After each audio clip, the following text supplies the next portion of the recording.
nó chỉ sai của lũ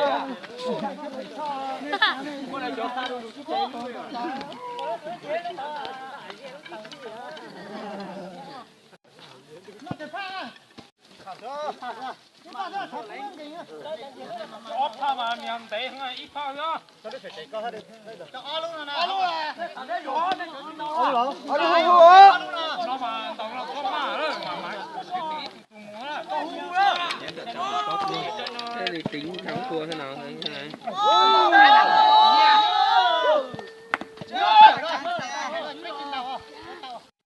Ô, lỡ tổ tổ anh ra nè, tổ ha. Nó bắn cho bay ra ngoài là thua à? Rồi. Hả? Ừ, quả nào cứ bay ra ngoài là đội đấy thua. Có người ghi, họ ghi số lượt bay ra ngoài. Không quay rồi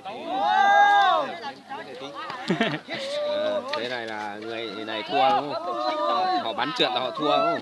Đúng rồi.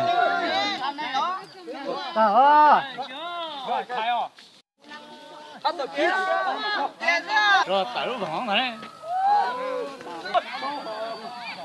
Dạ, tàu này ở con kia đây, giao tới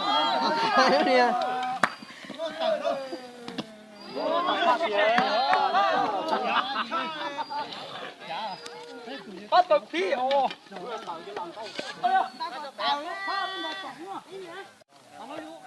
có cờ nhân giao hết tao xích lỡ rồi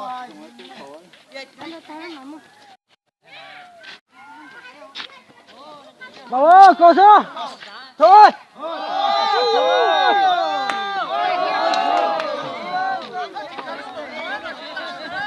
Ngọc ơi!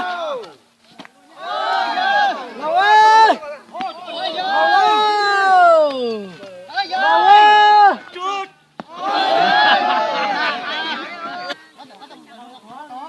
Nó ôi! Nhiều gì nào ôi! Có gì cái lột! Tung gì đâu! À tiếng tao luôn!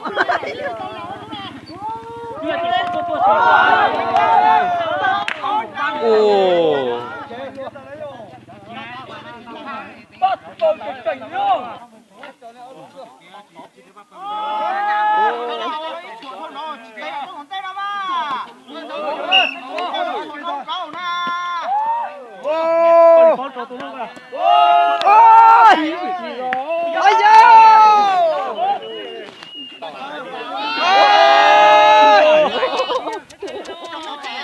Cho kia đó.